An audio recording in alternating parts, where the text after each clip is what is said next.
No one escapes Black Cell Station. No one even tries. But that night, the alarm started howling.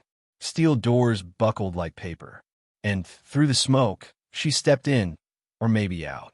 They called her the Wraith of Titan. I called her my cellmate. She didn't smile when she broke my cuffs. She didn't say why she chose me over 100 others. By the time I asked, we were already running through collapsing corridors with half the system's bounty hunters closing in. The truth? I don't know if she's saving me or delivering me to something worse. Underscore.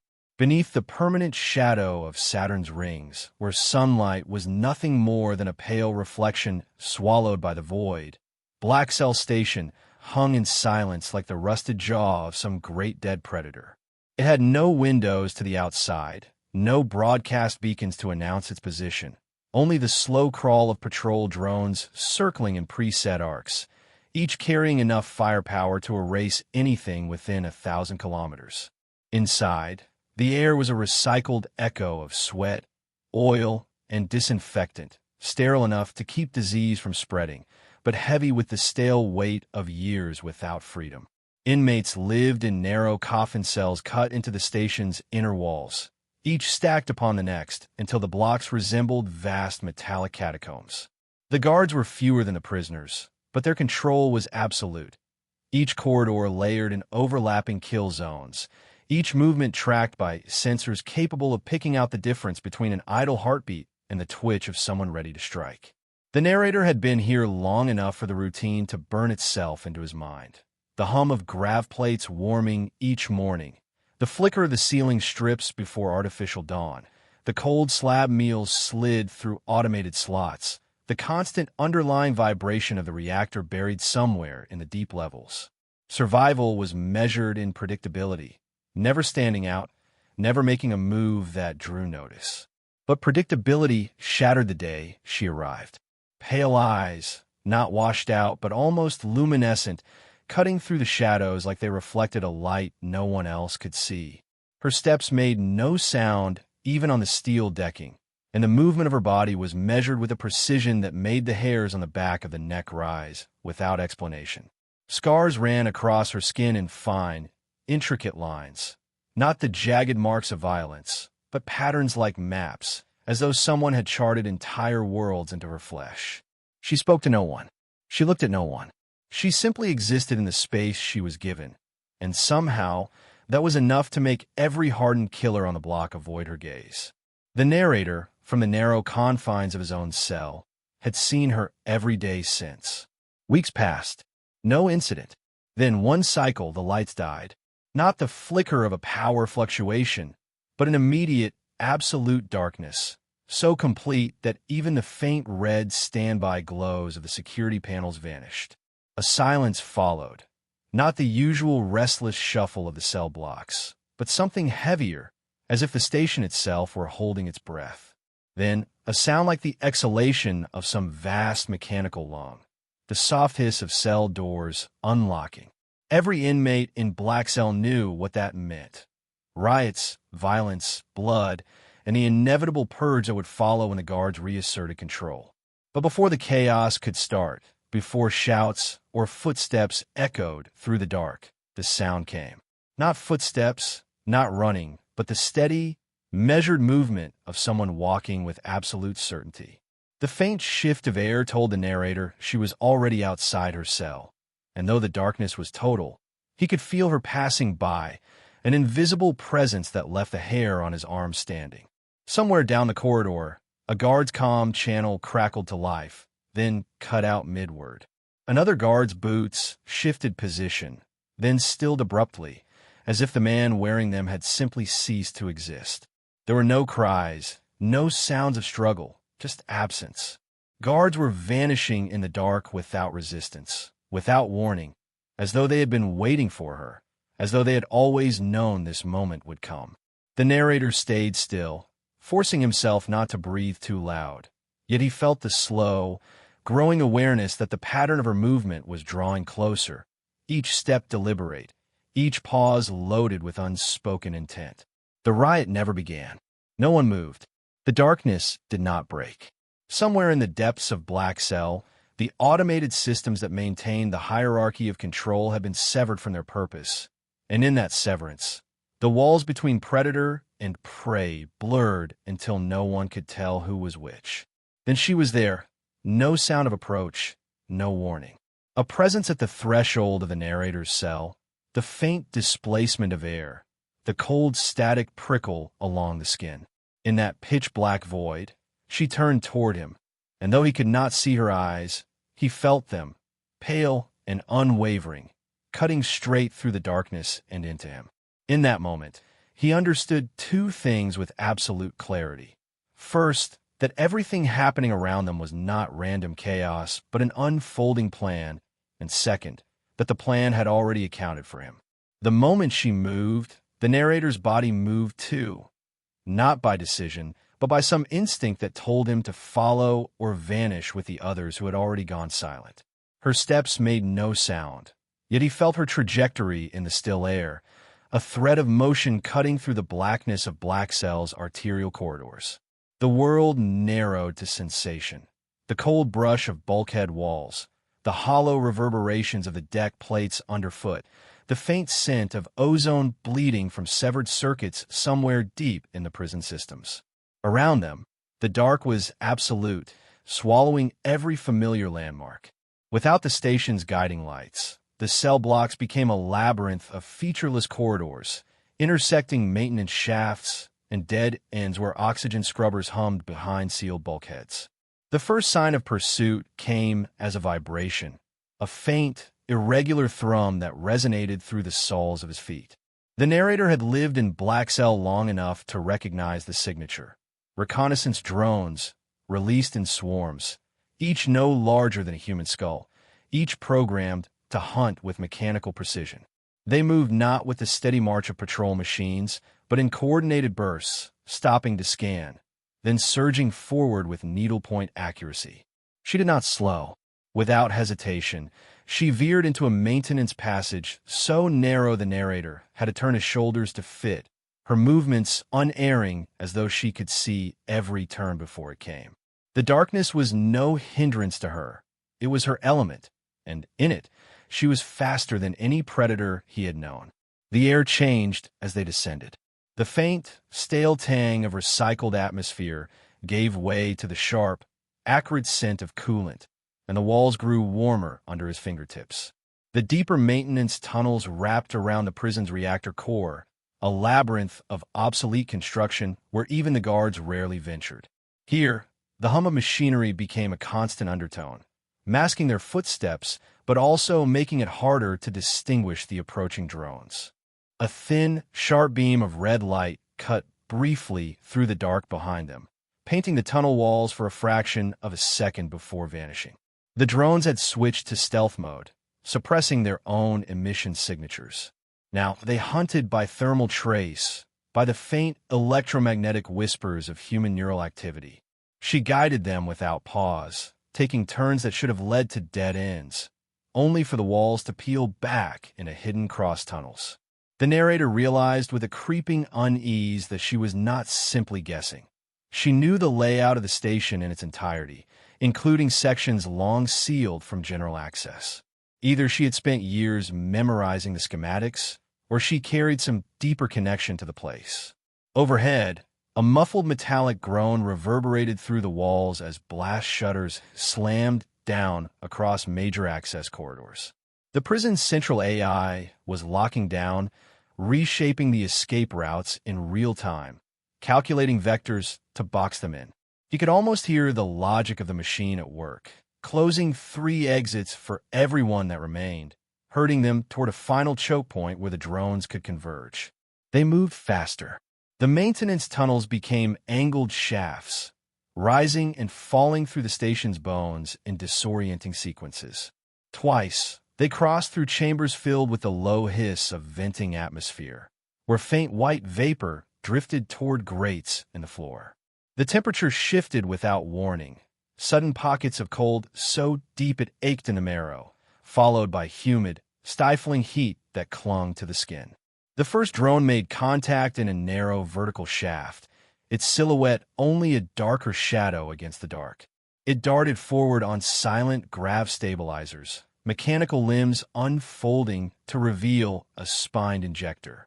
She moved before the narrator could register the threat, her hand snapping out in a blur.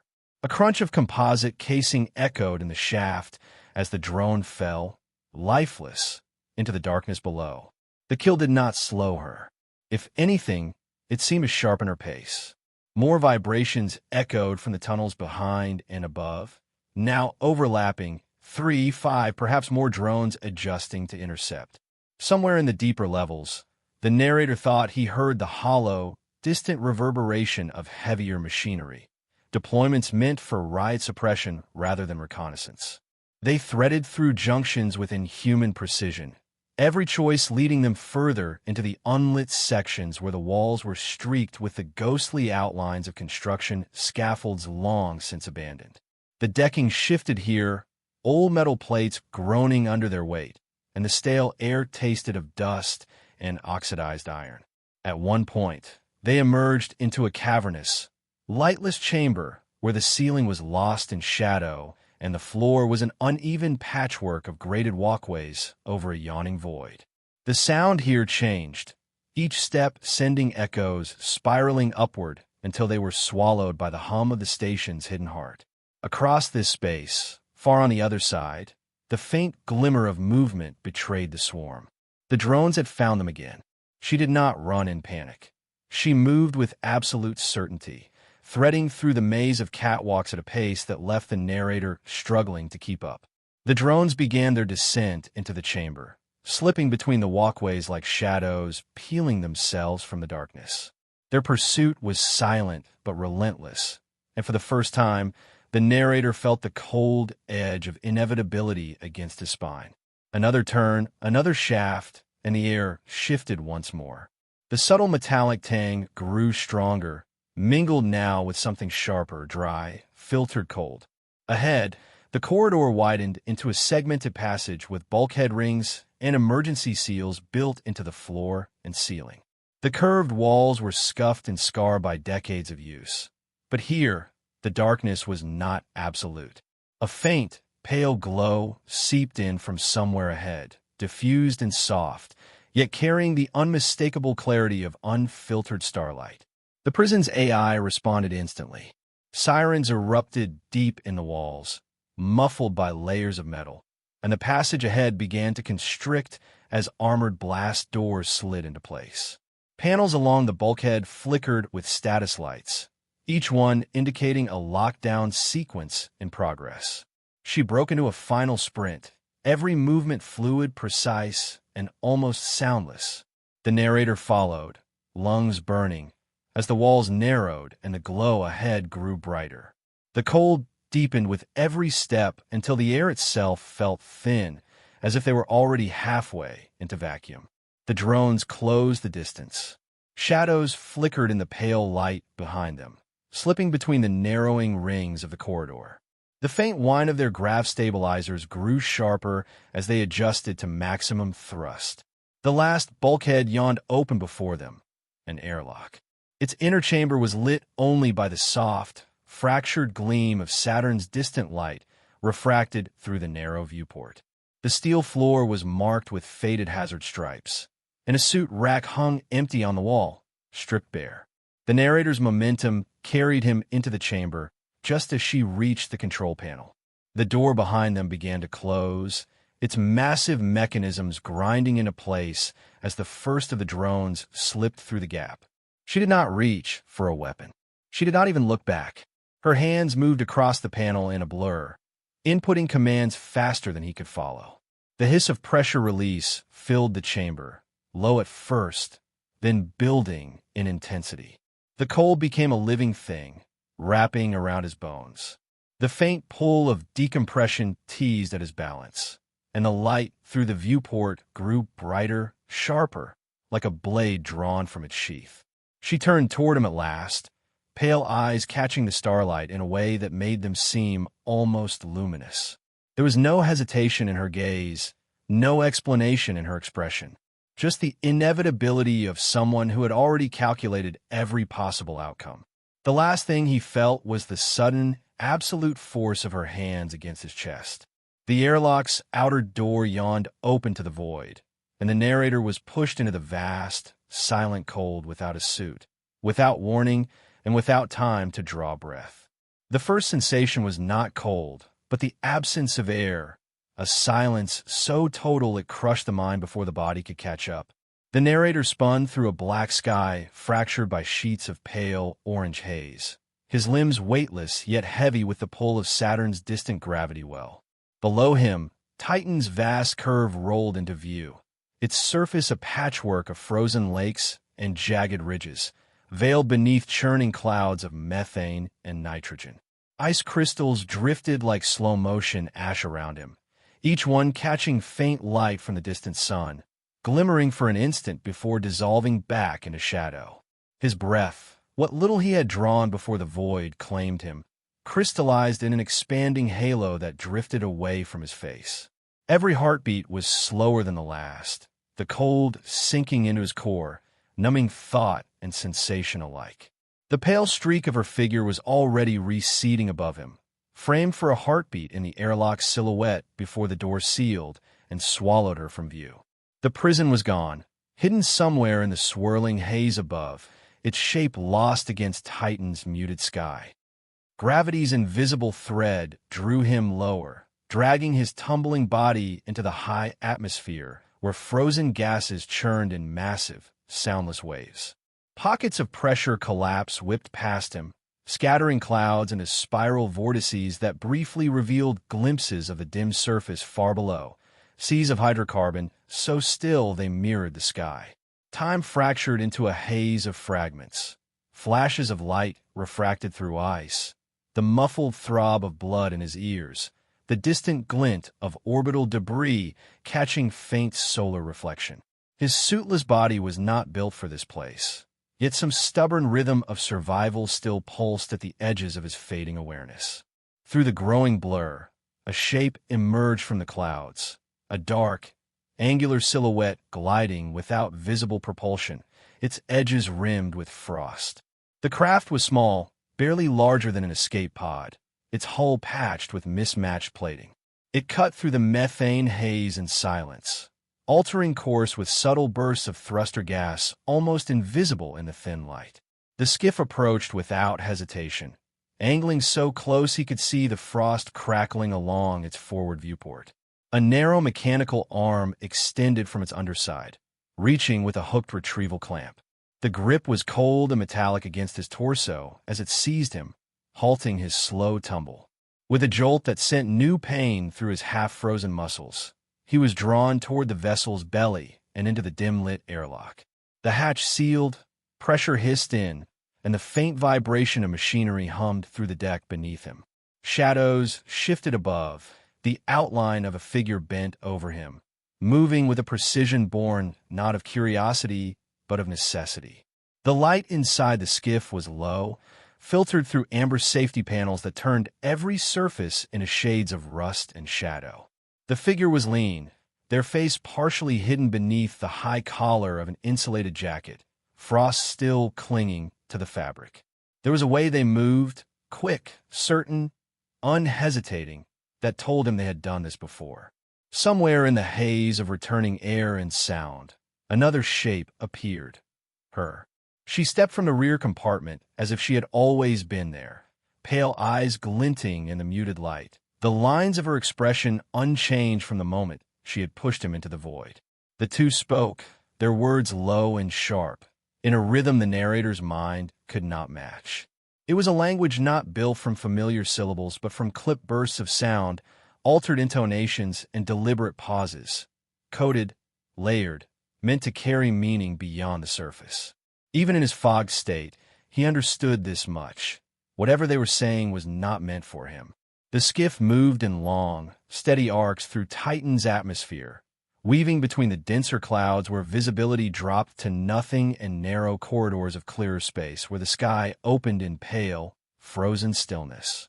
Through the viewport, flashes of the surface came and went, cracked expanses of methane ice, shattered ridges like frozen waves mid-collapse, dark seas stretching to the horizon. At one point, The glow of distant lightning rolled through the clouds, a silent bloom that painted the skiff's hull in stark relief. The storm did not seem to alter their course. The figure at the controls flew with the calm precision of someone who trusted no instrument more than their own instincts, banking the skiff just enough to skirt the outer edges of turbulence before leveling again. In the narrow moments between turbulence and stillness, the narrator's gaze returned again and again to the woman. She remained anchored in the shadows near the aft bulkhead, watching him not with suspicion but with the same calculating stillness she had shown in the prison corridors. If there was concern in her eyes, it was hidden deep beneath layers of restraint, unreadable. Hours, or what felt like hours, passed without any change in the rhythm of their flight.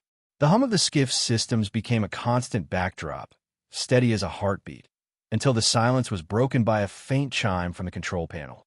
The pilot's gloved hand moved to acknowledge it, and a faint glow expanded across the main display. Even from where he sat, the narrator could make out the distinctive framing of a galactic newsfeed broadcast, its headline bars shifting in rapid succession before locking onto a single image. The picture was his, not her. Not the lean shadow at the controls. His face filled the display, captured in stark, high-contrast light, every line of exhaustion and defiance sharpened into the mask of a fugitive. The broadcast's data ticker scrolled in relentless precision beneath it, words he could not hear, but whose meaning burned itself into his thoughts nonetheless. His name, his alleged crimes, his sudden elevation to the status of most wanted fugitive in the system. There was no mention of her, no indication she had ever existed in the events the feed now described. The image was framed not as survival, but as an act of calculated violence, his face frozen mid-motion as though caught at the exact moment of betrayal. The coded conversation between the two continued, their voices low, but he could feel the subtle shift in the air, the way the pilot's glances toward him grew sharper, the way her gaze lingered on him for just a fraction longer each time. Outside the viewport, Titan's clouds swallowed the skiff once more, and the frozen methane drift closed around them like a shroud. The skiff emerged from Titan's clouds into the deep shadow of a tumbling asteroid belt, its hull marked with the frost scars of atmospheric escape. Beyond the swirling rock fields lay a cluster of dimly lit structures clinging to the largest fragment, a jagged shard of ancient stone mined hollow and patched with haphazard metal shells. Faint navigation lights winked in erratic patterns across its surface, some working, some dead, all giving the impression of a place too far from law for order to matter. The asteroid port spun slowly, its rotation steady enough to hold the patchwork docking arms in position, but irregular enough to keep approaching vessels wary.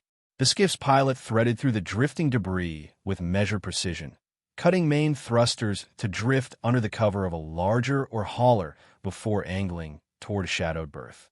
The docking clamps closed with a groan, sealing the vessel to the structure's skeletal frame. Inside the narrow airlock tunnel, the metallic tang of recycled air carried the faint residue of oil, rust, and old blood, the unmistakable scent of a port where credits mattered more than allegiance. The woman moved first, her pace unhurried yet deliberate, scanning the narrow corridors as though expecting danger to materialize from every shadow.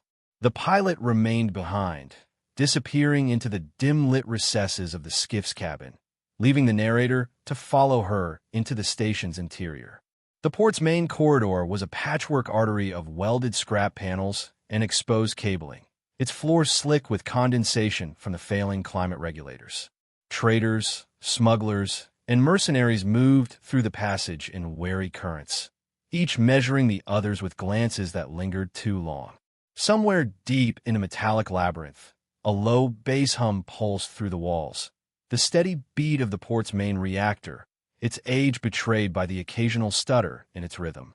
She turned into a side chamber where flickering yellow light spilled across the warped plating of an abandoned cargo bay. Here, she began gathering fragments of machinery, stripped cables, and lengths of hardened alloy. Her hands worked without hesitation, shaping pieces into something with weight and purpose.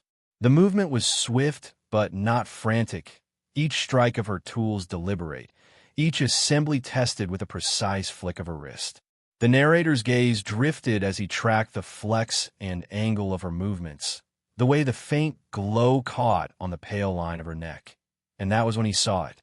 Beneath the edge of her collar, ink the color of old ash traced the sharp outline of a military insignia. It was small, no larger than a coin, but unmistakable, a stylized sigil of a unit whispered about in only the most guarded corners of spacer bars and encrypted channels. It belonged to a war that had never been acknowledged, a campaign erased from official records before it had even ended, one that lived only in rumor and the half-mad accounts of veterans who swore they had seen weapons that defied known science. The presence of that mark on her skin sent a ripple of unease through him that was deeper than the cold void of Titan skies. She caught him looking but did not acknowledge it, her hands still working with the same calm precision, the pieces in her grasp taking shape into cruel-edged implements. The bay's far wall trembled faintly as a freighter slid into a nearby berth, the rumble of its docking sequence shivering through the metal. Voices rose and fell outside, their tones low and clipped, the sounds of deals being struck in shadows. Somewhere deeper in the port, a metallic clang echoed sharply, followed by the shiver of a blast door slamming shut. The hum of the reactor wavered for an instant before steadying again. A faint tremor of unease spread through the corridor beyond, the kind that ripples through a place when its unspoken equilibrium is about to fracture. She set the last of her assembled weapons into a concealed harness beneath her jacket, her movement smooth as though this was not preparation for battle, but a ritual she had performed countless times before. The narrator shifted his weight, the subtle instinct to be ready for something undefined gnawing at the edges of his awareness. It was then that the light in the bay flickered once, twice, and the stillness broke. From somewhere beyond the docking arm, the sharp staccato bark of pulse fire tore through the air, too close to be random and too focused to be warning shots. The sound punched through the port's narrow corridors, echoing along the walls in a rising chorus of chaos.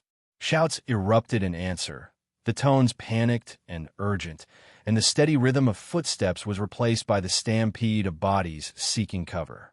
The blast came next, a deep, concussive roar that rattled the cargo bay's plating and sent dust and loose bolts shivering from the ceiling. The lights snapped to red, bathing everything in the emergency hue of danger, and the bay's entryway flashed with the distorted shadows of figures moving in formation. The air took on a metallic charge, the taste of ionized particles sharp on the tongue. The narrator caught a glimpse past the doorway as armored silhouettes pushed into view, their weapons sweeping the corridor in disciplined arcs. Their armor was mismatched but functional, each piece marked with the jagged insignia of independent bounty crews, the kind who thrived on contracts that no legitimate agency would acknowledge. Their arrival was not a raid, it was a hunt. Somewhere in the storm of motion, the narrator understood without needing to see the data slates or hear the shouted orders. This was not an accident, not the product of random violence in a lawless port. They were here for someone specific. The way their formation tightened, the way their weapons angled, the focus of their movements, all of it confirmed the thought as surely as the blood pounding in his ears. Then one of the lead hunters pivoted, their helmet's visor sweeping across the bay entrance, and the precision in their movement told him the moment had arrived. The hunters had found their mark. They fled the port in the shadow of chaos, slipping through maintenance shafts choked with steam and the reek of scorched metal. Her pace measured but unyielding as she threaded paths between the angles of incoming fire and the shudder of collapsing bulkheads. The bounty hunters were still in pursuit, their movements disciplined despite the narrow spaces, the thump of magnetic boots and the faint whine of charging rifles reverberating through the skeleton of the asteroid station. The skiff they reached was no longer their own, but an abandoned relic of a freighter, its hull pitted by micrometeors and its insignia scoured away by decades of drift. She powered it without hesitation, coaxing the dying reactor to life with a flicker of dim light and a groan that trembled through the frame. The engines burned unevenly, but carried them into the open black, cutting hard across the debris belt and into the graveyard of derelict freighters beyond. The ship graveyard hung in silence, colossal shadows drifting in the void like the remains of some ancient mechanical leviathans. Rusted hulls, cracked cargo pods, and skeletal frameworks turned lazily in the weak pull of the asteroid field, their dark outlines blotting out the scattered stars. Navigating here required more than charts. It demanded a memory of the paths through shifting wreckage and an instinct for when a drifting hulk was not as lifeless as it appeared. She moved through it with the same uncanny certainty she had shown in the prison tunnels, steering the battered freighter along invisible routes only she seemed to know. The narrator followed in silence, his mind caught in the slow churn of questions that had been building since Titan, questions that found no answer in her pale, unreadable profile. It was among the fractured hulks of two collapsed carriers that she finally broke the silence, her voice low enough to be almost claimed by the hum of the dying engines. She told him they had fought on the same side once, in a war that was never declared, a campaign waged in the unlit corridors between worlds. He had no memory of it, no flicker of recognition, nothing to anchor the words to reality.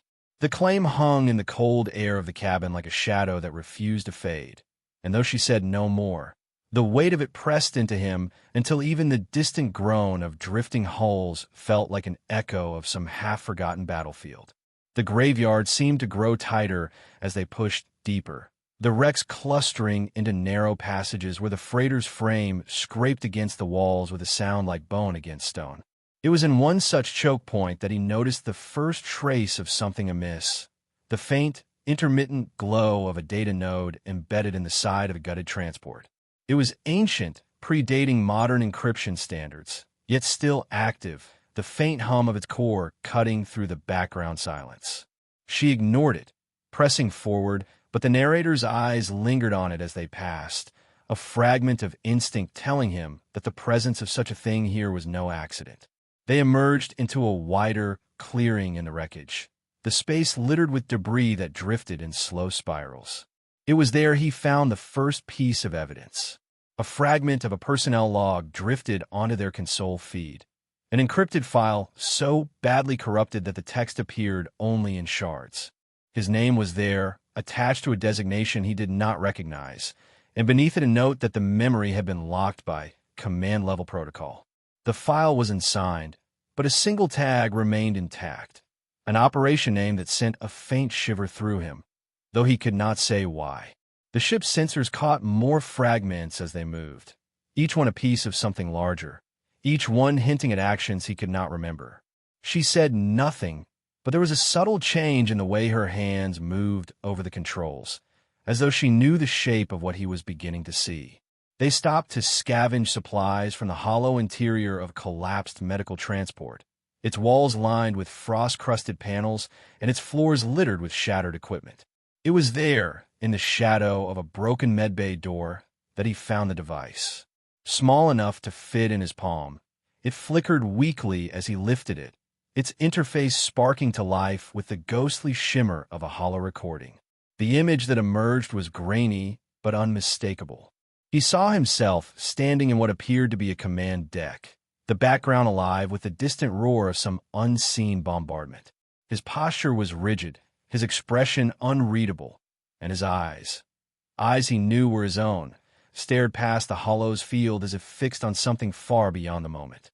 Then he saw his own mouth move, and the grainy feed resolved into a single audible phrase, the tone cold and unyielding.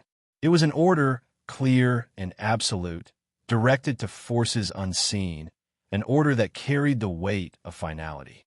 The phrasing was clinical, but the meaning was unmistakable. The order was one that could have condemned millions to death, its delivery devoid of hesitation or doubt.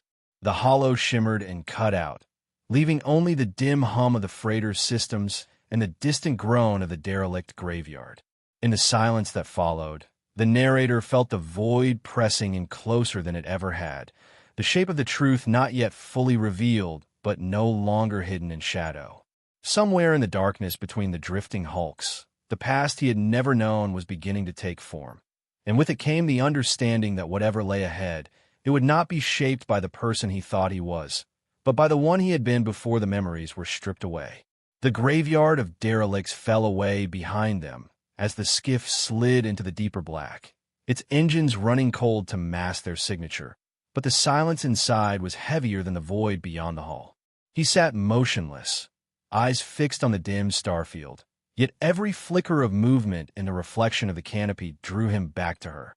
The way her shoulders tensed not in anticipation of pursuit, but in the weight of a truth she could no longer hold back. She had carried it since Titan, perhaps longer, her actions threading a pattern he could not see until now.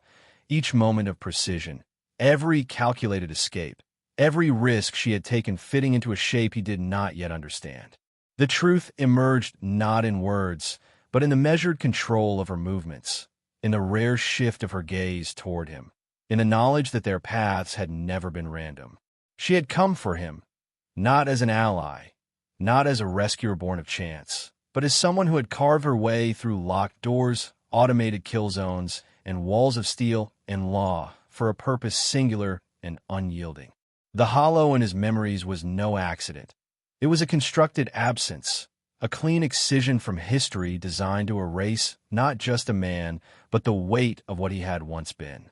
He felt it now in the edges of fragmented sensation, like a scar beneath the skin, the echo of command rooms, the hum of fleets under his control, the silent compliance of those who had once waited for his word to decide the fate of billions. Somewhere, deep beneath the layers of his stolen past, lay a truth so corrosive it could dissolve the architecture of the galactic order if it surfaced.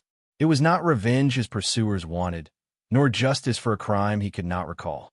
They hunted the silence itself, desperate to keep buried what he had been, what he had ordered, and what might return if the fractures in his mind aligned once more. Every intercepted signal, every fleeting glimpse of shadow on their tail, every tightening of the noose around them was not a chase for a fugitive. It was a surgical operation to ensure his absence remained permanent. Beyond the canopy, the stars shifted unnaturally, points of light bending into unnatural patterns, and the instruments began to register hyperspace signatures in numbers that made no tactical sense. He knew instinctively this was no patrol, no casual sweep. This was the moment they had been driving toward, the reason every corridor had funneled them in this direction. Gravity wells flared to life like snares snapping shut, locking their trajectory, cutting off every escape vector with precision that spoke not of chance but of design.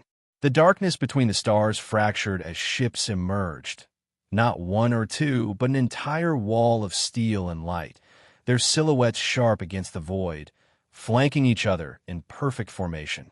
The fleet was a machine of inevitability, built to leave no gap, no shadow deep enough to hide in, the burn of their drives reflecting against the skiff's battered hull in a way that made the black seem suddenly shallow. His pulse matched the low vibration of their approach, the knowledge settling in that there would be no slipping away this time, no sudden strike of fortune to carry them into another stretch of anonymity. The skiff slowed, its engines falling silent, and in the reflection of the canopy, he caught the slightest movement of her hand, not toward weapons, not toward controls, but resting with the stillness of someone who understood what was about to happen in a way he did not. It was not fear in her posture, but something colder, more deliberate, as if the encircling wall of ships was not an end but a trigger, the next step in a sequence she had always intended to reach.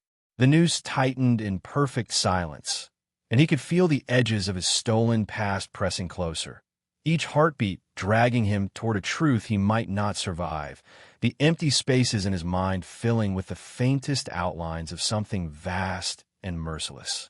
The wall of ships pressed closer, a lattice of engines and weapons closing every exit, until the black beyond the canopy was consumed by steel and light. Then the universe fractured. The first tear in space bloomed like a wound, light bending inward, drawing the surrounding ships into a spiraling collapse. Gravity screamed through the skiff's hull as the wormhole network ignited around them.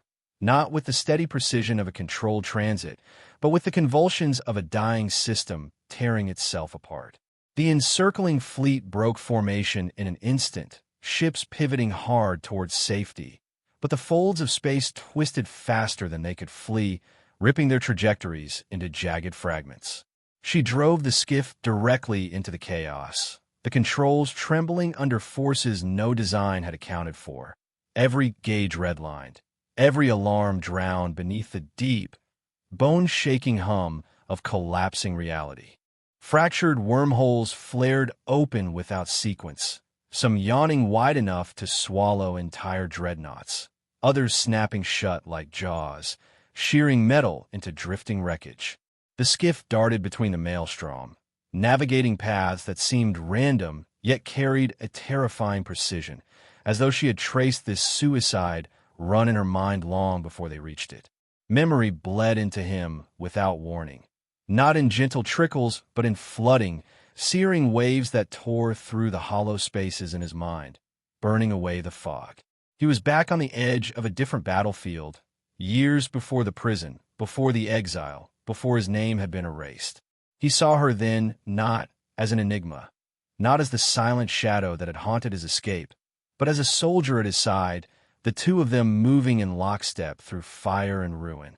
He remembered the moment she had saved him, stepping into the path of annihilation to pull him clear, her armor shattering under the force. He had owed her his life then, yet somewhere in the tangled aftermath, in the political currents that had reshaped the war, he had made the choice, the betrayal that sealed her fate. He had given the order, the one that erased not just cities but entire histories, burning her reputation, branding her an outlaw, driving her into the shadows where only vengeance or obsession could survive. The skiff bucked violently, reality folding so close that the stars themselves bent into blurred arcs, and in the red wash of the emergency lights, he saw her glance toward the largest tear ahead, an unstable aperture surging with lethal energy. Around them, warships tore apart under the strain, their hulls twisting like molten metal before scattering into glowing fragments. She forced the skiff's nose toward the aperture, fighting the pull of another collapse opening at their flank. His body braced for the final leap, but the path was too narrow, the forces too chaotic for both of them to survive. And in that instant, he understood her intent not through words, but through the steel in her posture, the calm in her hands on the controls. The memories had returned too late to change the course, too late to take back the betrayal, too late to repay the life debt owed. The aperture loomed, roaring with the energy of torn space, and the skiff surged forward, but she did not follow him through. The last thing he saw as the light consumed the cockpit was her silhouette against the collapsing horizon, standing at the helm, holding the skiff steady long enough for the launch sequence to hurl him clear. The transition ripped through him, space folding and unfolding until the violence gave way to a silent, cold stretch of stars he did not recognize. The skiff was gone. She was gone. Freedom lay around him in the empty calm of a safe system, but it was a hollow victory, a space carved by the absence of the one who had bought it. Every fragment of memory burned now with unbearable clarity, each moment replaying the truth that the escape was never the goal, that she had spent every breath, every choice, every shadowed step since Titan not to save herself, but to ensure he lived. The price had been hers to pay, and she had paid it without hesitation. And in the silence that followed, the truth settled in his bones like a weight he could never cast off.